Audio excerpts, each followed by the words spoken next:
Hello, everybody. Thanks for coming today. Today, I'm going to talk to you about AWS DeepRacer. And so what is DeepRacer? It is actually an AWS service that runs cloud-based 3D autonomous racing simulations and is a learning space for deep reinforcement learning running on top of AWS SageMaker. There's a competitive league aspect associated with it as well. We'll talk more about that. Here you can see the simulated environment with a car that's going with your agent that's navigating through the state space. And the motivation on both AWS's side and ours is that autonomous driving is incredibly important these days. And so pushing it forward is good for humanity. Our goal is both to train a model and have it compete in the virtual circuit on AWS DeepRacer against other racers, and then also to generalize to other track spaces. Our approach, a quick note on what we are doing and what we're not doing. We are tuning hyperparameters in the reward function, but we are not tuning the neural net topology itself. That is prefixed between all of the racers in DeepRacer. And each training episode for the reinforcement learning agent basically just consists of the agent driving until it crashes, and then it resets, and ultimately it learns over time. Our original approach to searching through this space was just random search. We had very negative results from this. We were having a lot of trouble converging, and by focusing primarily on the reward function, we weren't really getting anywhere. So we tried a new approach, hyperparameter sweep. On the slide, you can see all the hyperparameters that we touched. Let's dive straight in. The algorithm, one of the most important hyperparameters we can tune. We went with PPO because it provided better convergence. Next slide.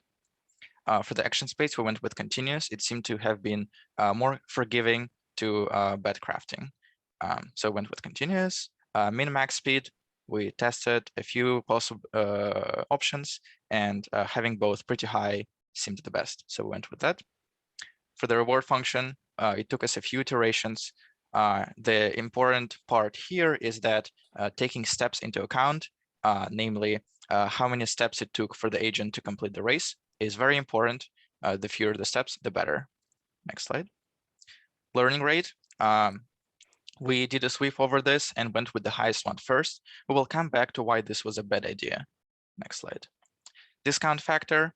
We went with the default, which was 0.999, but they were all pretty similar. Finally, when we did extended training, we trained for 10 hours and we saw pretty different results. Let's talk about it now. So we had our hyperparameters that we thought were the best for our model, and then we were like, let's just train this for longer. We should be able to perform better in the competition. We were totally wrong. As you can see here, our performance dropped to almost zero on a longer training time. So what happened, right? Our learning rate was way off. And we'll talk about how far off a little bit later, but we optimized our learning rate for a short training time. And naturally, a large learning rate prevailed in that environment. It was able to pick up on kind of general cues of how to maximize reward over a very short period of life. But that did not scale well to a longer training time and for a harder set of parameters. And so ultimately, once we fixed that, we retrained our model and submitted it again, and we placed 23rd overall in the leaderboard for the competition, which is top 3%. And as far as generalizability goes, this was the competition track, but we performed compared to some benchmarks from previous months pretty well against some of these other track options. And so now we want to talk about our takeaways from this experience. And primarily the three that we came out of this with were hyperparameter sweeps are important. The learning rate is critical if you want to actually converge. And there's specific things about the reward function that you want to have. To start with hyperparameter sweeping, this is pretty fundamental to machine learning. We just had to learn it the hard way. And it's just as important to have a solid hyperparameter sweep to find what is going to actually give you good convergence as it is to like craft a fancy reward function in Python. And you can see here at the beginning, we weren't moving towards convergence at all. After we actually started doing our sweep, we could see that we were getting consistently better over both training and evaluations.